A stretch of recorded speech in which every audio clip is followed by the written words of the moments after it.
ምን አይነት ተአምር ነው እሸቱ ሊቀየር ይችላል?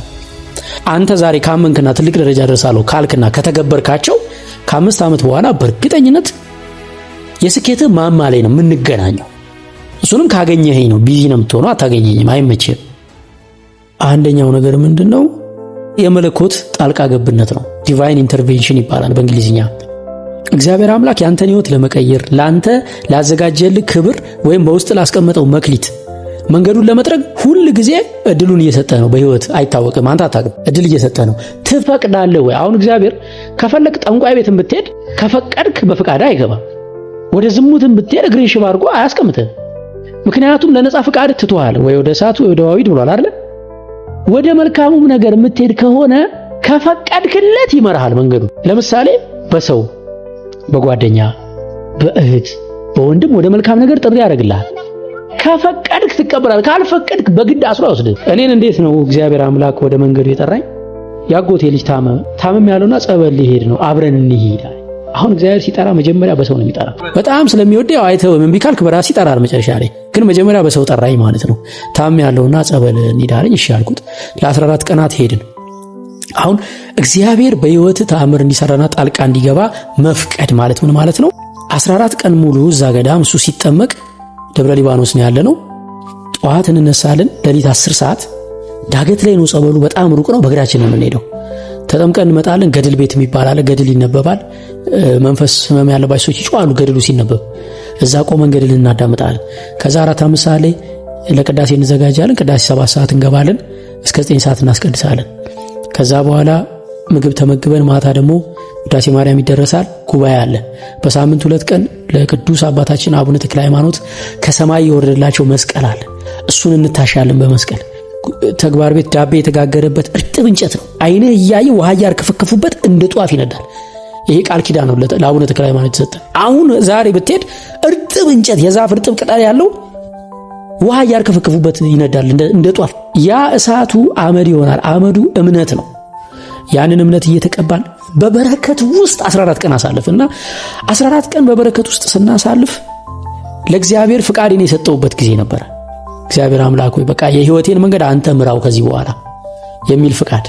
በተግባር ፍቃድ ትሰጣለህ። ፍቃድ መስጠት ማለት ዝም ብለህ ቤት ቁጭ ብለህ ጌታ ሆይ በቃ መንገድ ምራኝ ብለህ ፊልምህን ስታየው አልክ፣ ጫትን ስቅም ይዋልክ፣ ድራፍት ስታየው አልክ እየተዝናና አይደለም። ጣልቃ ግባ ማለት የእውነት በጥሞና ጊዜ ሰጥተህ ለእግዚአብሔር መሪውን ያዝ። ጌታ ሆይ መንገዴን በቃ ከዚህ በኋላ አንተ ቅደደው ብለህ ፍቃድ እንድትሰጠው ይፈልጋል እግዚአብሔር። ብዙ ሰዎች ታሪካቸውን ሲያወሩ ሰማችሁ። እንትን ገዳም ሄጄ የሆነ ሱባኤ ይዤ እንደዚህ ሆኜ ከዛ ህይወት የተቀየረ ዳንኩኝ አይሉም ብዙ ሰዎች።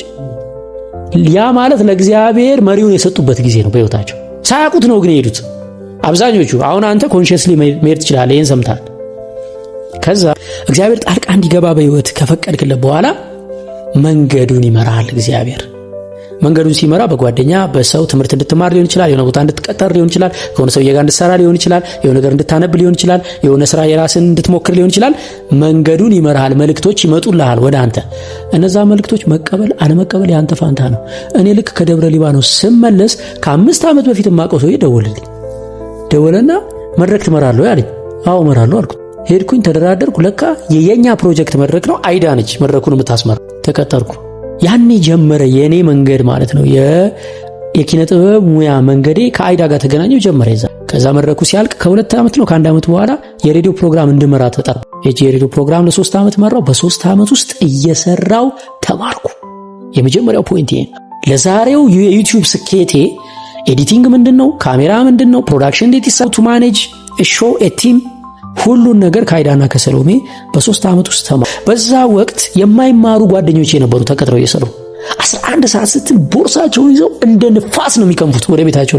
በስራ ሰዓት አለቆቻቸው የሚያደርጉትን ነገር በሙሉ በትኩረት አይተው ወደ ውስጥ ከማስገባት ቶሎ ጨርሶ ለመገላገል ነበር የሚሰራው። እየሰራው ተማርኩ። እግዚአብሔር የተመሰገነ። እየሰራህ እየተማርክ ነው። አሁን ባለበት ቦታና ሁኔታ ተቀጥረ በመሰራበት ቦታ አለቃህን ለመሆን ነው የምትሰራው ወይስ ደሞዝ ለማግኘት ነው የምትሰራው? ሁለተኛው ነጥብ ቆራጥነት ወይም ዴዲኬሽን። ቆራጥ ነህ ወይ ነው። ለምሳሌ የራስሽን ሽሮ ቤት ከፍተሽ ሊሆን ይችላል፣ የራስህን ንግድ ጀምረህ ሊሆን ይችላል፣ ተቀጥረ እየሰራ ሊሆን ይችላል። በተቀመጥክበትና በተሰማራበት ቦታ ቆራጥ ነህ ወይ የጀመርከውን ለመጨረስ? ዓለማችን ላይ ሰዎች የጀመሩትን አይጨርሱም። ሪሌሽንሺፕ ይጀምራሉ አይጨርሱም። ስራ ይጀምራሉ አይጨርሱ፣ ትምህርት ይጀምራሉ አይጨርሱ፣ ንባብ ይጀምራሉ መጽሐፍ አይጨርሱ። አንተ ጨራሽ ነህ ወይ? አይገርምም? ዓለም ላይ ጨራሽ እነዛ አሁን የምንቀናባቸው ስኬታማ ሰዎች እቺ ባህሪ ያለቻቸው ይጨርሳሉ። አይገርምም? የጀመሩትን ስራ ሳይጨርሱት እንቅልፍ እያዳፋቸው እግራቸውን ቀዝቃዛ ውስጥ አድርገውም ቢሆን የጀመሩትን ጥናት፣ የጀመሩትን መጽሐፍ፣ የጀመሩትን ሪሌሽንሺፕ፣ የጀመሩትን ምግብ፣ የጀመሩትን ጉዳይ ይጨርሳሉ። ይመስለናል ምን ጨርሳ አንጨርስም። ጨራሾች አይደለም። ፕሮካስትኔት እናደርጋለን፣ ሁልጊዜ እናስተላልፋለን።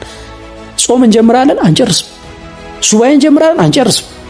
በሚቀጥለው ጨርሰዋለሁ እንዳል በሚቀጥለው እጨርሰዋለሁ የሚሉት ሰዎች ናቸው እነዛ 99% ስኬታማ ያልሆኑት ዓለማችን ላይ ያሉት።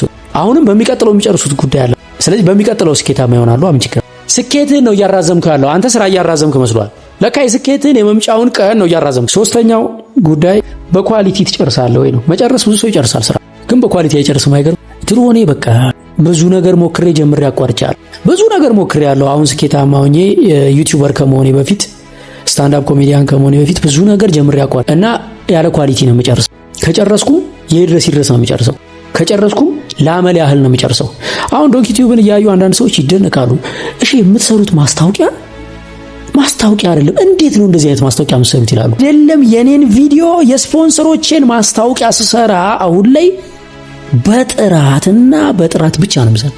ያንተ ጉዳይ ያልሆነንም ጉዳይ ጭምር በምን ያህል ጥራት ነው የምትጨርሰው? ስኬታማ ሰዎች በጥራት ነው የሚጨርሱት አይታቸው ከሆነ። ስለዚህ ሽሮ ከሆነ የምትሸጪው ኮምፒውተሮችሽ የሚሰሩትን ያህል ጣዕም ያለው ሽሮ ሰርተሽ የምትሸጪ ከሆነ ከብዙሃኑ አንዳንዱ ነሽ እንጂ አትለይ። በአንቺ የጥራት ልክ ያዋጣ አያዋጣ፣ ገንዘብ ያስገኝ ሰው ይብላው አይብላው፣ ለአንቺ ጥራት ያለው ሽሮ እንዴት ነው ያክስር? አንቺ የሚመስልሽ ሽሮ በመነገድ የሚያልፍልሽ ነው አይደል? ሽሮ በመነገድ እኮ አይደለም ስኬታማ የምትሆነው። በሽሮ ልትከስር ትችላለህ። እየከሰረም ጥራት ያለው ነገር የሚሰራ ማንነት በመገንባት እኮ ነው ስኬታማ። ያ ማንነት የትም ይሄዳል። ሰዎች ከርቀት ያዩት ይሸታቸዋል ይላሉ። በጥራት የምትጨርስ ከሆንክ በባትሪ ነው የምትፈልገው። አይገርም? ከስራሽ ሽሮ ቤትሽን ብትዘጊም ባለ 5 ኮከብ ሆቴል ሼፍ ሆነሽ ልትቀጠሪ ትችያለሽ። አንድ ቀን እዛ መጥቶ በቀመሰ ሰው ከዛ የስኬትሽ መንገድ በየት በኩል እንደሆነ አይታወቅም። ስኬታማ ሆነሽ